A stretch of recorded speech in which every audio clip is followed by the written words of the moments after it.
Assalamualaikum warahmatullahi wabarakatuh. Iya. Nama saya Azwir, Baik. saya dari Panglima Laut, Pak. Oh, Jadi saya sekretaris Panglima Laut Aceh sekarang. Kalau masalah Rohingya ini Bang Faisal lebih tahu. Kami kadang-kadang harus matiin HP, Pak. Jadi yang paling banyak dihubungi itu kami. iya. Jadi saya cerita pengalaman. Yang pertama soal Palestina, soal Suriah, orang banyak tanya konfliknya itu. Ada yang minta ke saya tuh, saya pernah tinggal di Turki, ada nggak anak Palestina yang bisa dibawa atau yang istrinya yang mau dinikahkan, tapi yang Rohingya itu belum ada. Itu satu poinnya apa? Itu framing, ya. Kita sekarang berhadapan dengan framing media yang cukup kuat. Apa ini masalahnya? Dulu orang Aceh tidak masalah terima Rohingya, Pak. 2017 saya juga buat puisi, jadikan lagu di Turki untuk kampanye untuk Rohingya. Tapi sekarang akhir-akhir ini dekat-dekat ini apakah ini ada domain politik misalnya menggiring bahwa lembaga internasional usir aja dari Aceh, tidak perlu ada IOM. Itu satu sisi ya. Tapi pengalaman, Pak.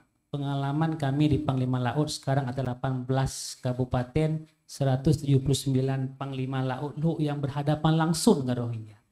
Saya bersyukur punya nomor HP Bang Yos. Ketika mendarat di Lamnga kemarin, saya langsung WA beliau sama Kapolda, langsung beliau perintahkan Kadis Sosial datang, maka cepat penanganannya. Tapi di lapangan saya bilang Rohingya adalah saudara kita, saya dibully, kacau Pak, maka kata gitu. Iya. Iya. Kayak gitu Pak, dibully saya bisa-bisa. Ya, itu yang terjadi. Lalu kemudian apa yang terjadi di Panglima Laut kami, Pak? Panglima Laut kami seperti kasus yang di sana, itu semua kompak, kami tidak masalah Rohingya itu. 3 hari siap kami kasih makan. Urung kampung siap, tidak masalah. Tapi masalahnya di mana, Pak? Setelah itu kami yang Panglima Laut, pawang-pawang itu wajib lapor. Harus lapor, dipanggil sana, dipanggil sini, sampai 2 minggu tidak bisa melaut. Ya, itu persoalan pertama. Jadi ini ada yang menggiring seolah-olah Rohingya ini kita lagi susah ini, ekonomi kita susah, ya. Apa itu Rohingya bikin kacau aja gitu. Ini itu ada terjadi di lapangan, sehingga saya senang hari ini ada yang bela Rohingya, ya. Lalu Alhamdulillah. ya ada orang bela Rohingya, ini penting. Takbir. Ya. Allahu Akbar. Karena di masyarakat kita sudah terframing bahwa Rohingya itu sampah, ya. Rohingya ini keji sekali, hitam-hitam kleng-kleng, kan? Kalau kita baca komen-komen di medsos, Pak, itu betul Pak ya, saya bilang itu Bang Niko luar biasa tadi, saya izin materinya. Kemudian apa solusinya? Solusinya dari kami, hasil diskusi kami, pertama nelayan kita ini harus ada proteksi. Karena masyarakat yang tolak kita kan ini, yang nolak itu yang terima info pertama, malam ini nanti Rohingya sudah mendarat sekitar mil dari Sabang. Itu nelayan kita, Pak. Jadi proteksi ke nelayan kita ini harus ada. Mereka melapor, kalau dalam hukum adat laut yang kita perjuangkan, kambing saja terapung-apung masih hidup di laut wajib tolong. Masya Allah. Itu hukum adat laut kita sudah abad ke-14.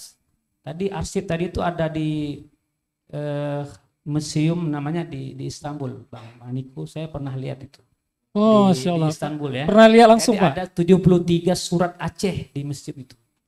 Nah, solusinya Bang Faisal, kami sering ketemu dialog sama Bang Faisal, Pak Yos. Jadi yang pertama, Panglima Laut nelayan kita minta itu UNHCR, walaupun mungkin sekarang ada kasus Bang masalah Palestina, banyak juga orang Aceh nggak percaya sama UN. Alah, pedih lah. Itu Palestina dibombardir, mereka kayak tadi ompong ya. Tapi di Aceh kita harapkan ini bisa banyak, Bang. Kemarin pengalaman misalnya dari PD, Abang Kebirin kan trip through. Jadi UN itu mungkin kalau di sepanjang pantai itu adalah beberapa titik. Jadi solusi sehingga sekarang nelayan kita takut menolong, serba salah, dilapor. Harus jadi serba salah, dilema. Di laut lihat nggak nolong, nggak bisa, ada yang nggak bisa tidur. Kami nggak nolong untuk manusia, nolong nanti ditangkap, diperiksa. Ini perlu proteksi itu ya.